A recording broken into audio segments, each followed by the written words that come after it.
Well, happy Monday, guys. Hope you all had a great weekend and are ready to break down SoFi, go over the charts, my thoughts, of course, what I'm looking to do, and we're going to break down the options chain, go over what options I'm looking to sell, call options I'm looking to sell right now. So jam-packed video, guys. Hit the like button. Do not forget to subscribe, join the free email stock newsletter, and check out my Patreon if you guys want. No pressure, obviously. If you guys want to keep up with my portfolio, moves I'm making, trades, investments, options trades, the whole 9 yards.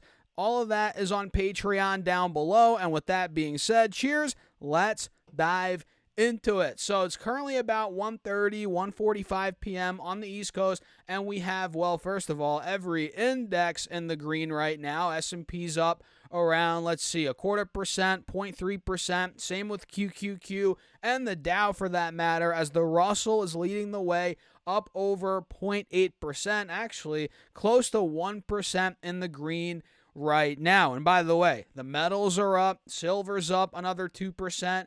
Gold's up 0.25%. Looks like the VIX is up a little bit. So we're kind of up across the board, man. Oil's up as well. So it's one of those days. And SoFi, on the flip side, you'd think, oh, SoFi's got to be up today, right? No, it's not.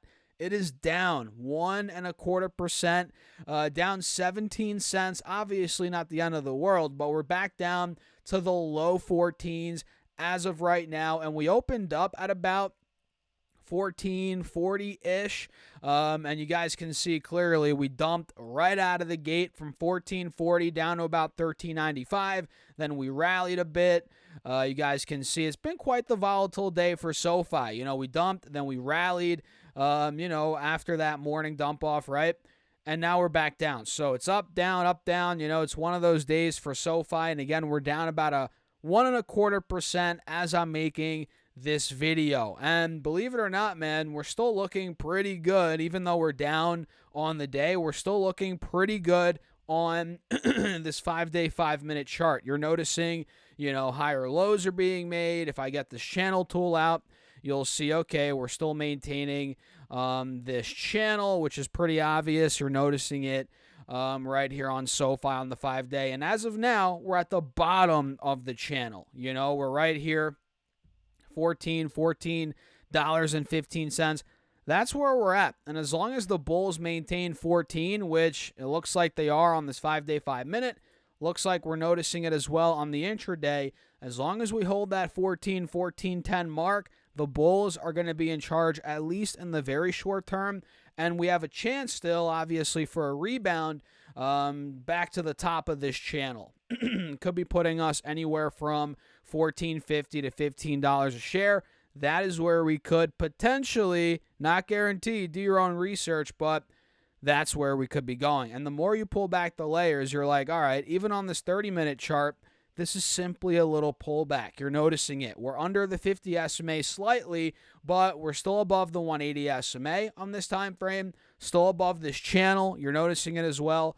And overall, still making higher lows. I mean, we just hit a fresh high on Friday, right, on this time frame. And literally today, this morning, we got like 10 cents away from the high from Friday. So we didn't, we're not too far off. We're still looking good. Bulls are still looking good. And this is just simply a little pullback in the grand scheme of things, right? And on this time frame, the 1 hour, which I want you guys, and I am paying very close attention to this, we're noticing a golden cross. Directionally, we're bullish on this time frame. We're still breaking out. So we're just simply seeing a pullback today. That's kind of what this is, guys. Nothing too crazy. And pulling up this 4-hour chart, we're noticing this ascending triangle, which we called out and covered in recent videos. That's still intact. You're noticing higher lows being made into this resistance at 1450, which we got hit at on Friday, today, a couple weeks ago, about a month ago as well. So yeah, man, if SoFi could break out of 1450, $15, that's where I think it's going to really go nuts, go crazy. But until then, we just got to be patient. We just got to be patient and realize, we have a triangle, which is bullish. We are above these moving averages on this 4-hour chart, and we have a golden cross. So we got to be patient and realize that the Bulls are in charge right now, but we're just waiting for the full break. So I'm going to set my alert, and who knows? It could happen this week. We shall see. I'm going to set my alert at $15, and if we're able to break out of there, guys, we could see a lot more movement. And, 16, 17, $18 won't be too far-fetched at that point. So let me show you now on the options chain, do an update here because you guys know I sold the $14.15 calls that expired just this last Friday. So now I'm looking to see, okay, what's the next move that I'm going to make. So right here we have, what is this, the July 3rd calls, right? Yeah, these are the July 3rd call options. So, since SoFi stock's down on the day, a lot of these calls are down today, obviously. A lot of these are down 20, 25, 23, 27%, at least the ones that I'd be looking to sell.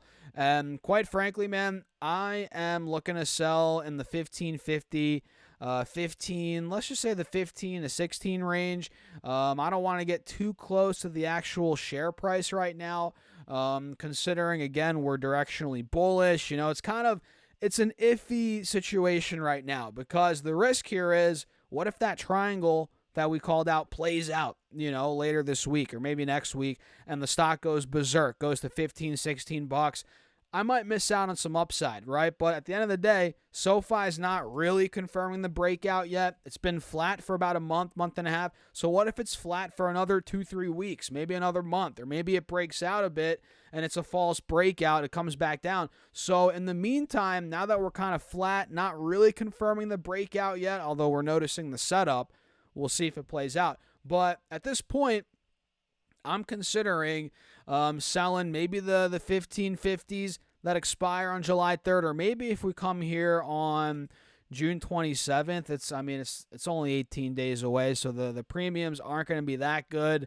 But 19 cents for the 1550, 12 cents for the $16 calls.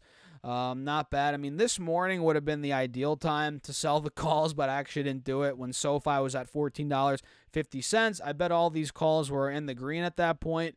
That would have been a great time to sell the calls. But yeah, either way, I'm eyeing up whether it's June 27th. It's most likely going to be July 3rd or July 11th. I'm eyeing these two up for the 1550 calls or the $16 calls.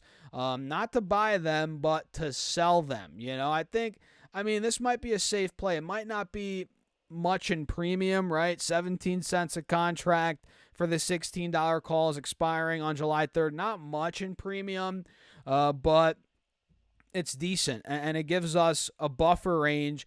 It's a $2 window between $16, the strike price, where I would sell these calls, and the actual share price, $14. So even if SoFi were to go up like $1.50, it would still be under that strike.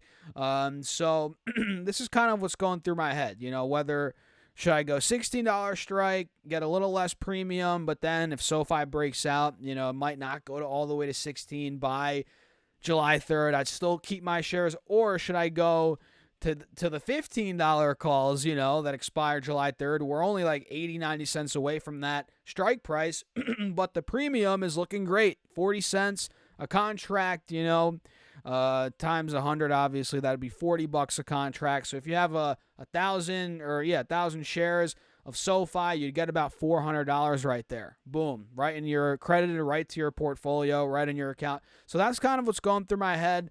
A couple of different strike prices I'm looking at on different dates, and obviously the further out we go, the higher the premiums get. Let's say if we wanted to do mid-July, 40 days away from now, 39 to be exact, the $16 calls are 34 cents, $35, round up a little bit, for a contract. Not too bad, but then you have to wait 39 days.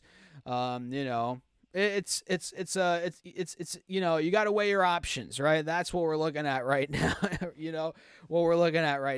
But yeah, what do you guys think about that? Let me know your thoughts in the comments. As always, I'm super curious where your head's at on this beautiful Monday afternoon, where SoFi, although it is red, The entire stock market's up, so we can't complain too much because all the indexes are moving, right? Pretty good day for other stocks out there. You know, a couple stocks I own that are doing well today are AMD. AMD's finally starting to move. On a side note, guys, look at AMD's chart. This looks pretty good. I think a reversal is coming. It might be here, a full-on breakout, you know. We're noticing a golden cross on the 4-hour chart. We're finally breaking the downtrend that we were in for months, and now it kind of looks like we have an inverse head and shoulders forming. We're starting to take out the highs from really the last 3 to 4 months. Since February, really, we haven't broken out of 115. We're starting to break out of there. I like the way AMD's setting up. I bought the dip all the way down. I actually just bought more on Friday at $116, or was it Thursday? Either way, I bought more at 116, and I'm holding on, man. AMD looks like it's starting to really break out of here. It really does, in my opinion. But of course, it's just my opinion. Do your own research, guys. I'm not a financial advisor. Check out all the links down below if you want to support the channel, if you want to join the free email stock newsletter, if you want to check out the Patreon for my portfolio updates every single week, which one is out literally now for this week. So if you guys want to follow me on Patreon, right, that's down below. And with that being said, cheers. I'll catch you all in the next video.